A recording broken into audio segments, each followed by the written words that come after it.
यह कहानी एक लव स्टोरी है जहां लड़की के घर वाले लड़के पर बहुत भरोसा करते हैं, लेकिन जब लड़की की शादी पक्की होती है तो क्या होता है, कहानी अंत तक जरूर सुने।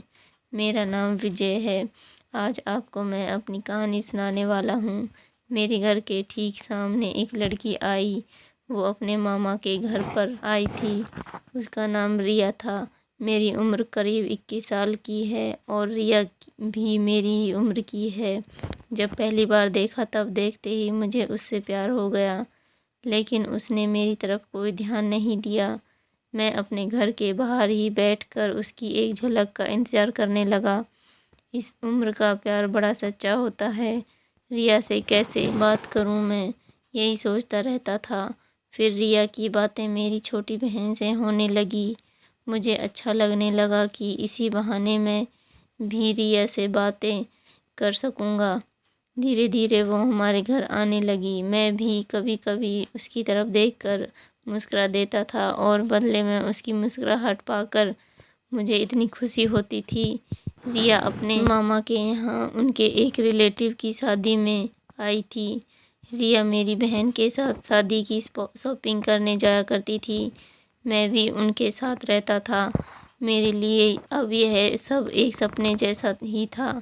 रिया के साथ मैं घूम रहा हूँ, उससे बातें कर रहा हूँ। मैं प्यार में उड़ने लगा था।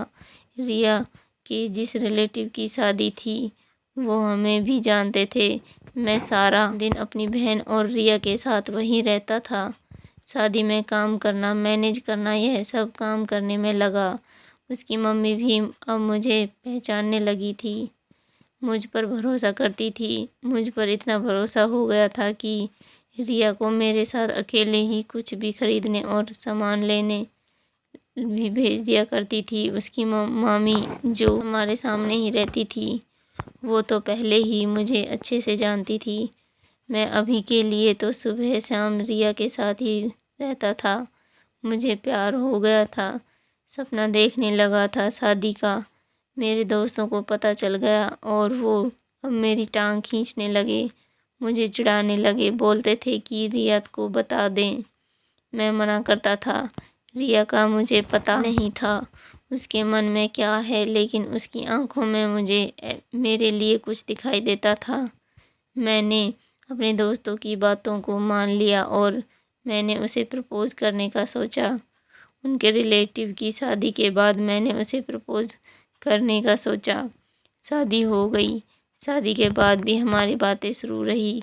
सोचते सोचते वक्त निकला जा रहा था। मैंने सोचा था कि आज बोलूँगा, कल बोलूँगा, इसी में समय निकलता जा रहा था। इस दौरान उसकी मम्मी को कुछ काम आने की वजह से जाना पड़ा। रिया अभी भी वहीं थी। मैंने एक शाम अपनी घर की छत पर, जब रिया और हम दोनों अकेले थे, तब रिया को प्रपोज कर दिया। मैंने उसे कहा कि मैं उसी से शादी करना चाहता हूँ। वो मुझे देखती रही और थोड़ी देर बाद बोली कि वो भी मुझसे प्यार करती है। सुनकर मेरे कानों को यकीन नहीं हुआ। फिर बोली कि उसे कुछ बताना है। इतने में मेरी बहन वहाँ आ गई और वो चुप हो गई। उसके चेहरे पर भी एक अजीब सी खुशी थी।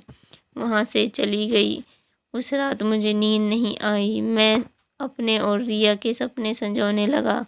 फिर सुबह होते ही रिया की मामी मेरे घर आई। वो कहने लगी कि रिया को मैं उसके घर छोड़ के आ जाऊं, क्योंकि उसकी मम्मी है नहीं, इसलिए उसे अकेले नहीं भेज सकते। मैंने पूछा क्या हुआ। उन्होंने बताया कि रिया की शादी तय हो चुकी है और लड़के की दादी बहुत बीमार है। वो कह रही है कि उसके सामने ही शादी हो जाए तो अच्छा। शादी तो अभी 6 महीने बाद थी, लेकिन अब शायद 10 दिनों में ही करनी पड़े। उसकी मम्मी भी इसलिए ही गई थी। उनकी बातें सुनकर जैसे मेरे दिल के टुकड़े टुकड़े हो गए।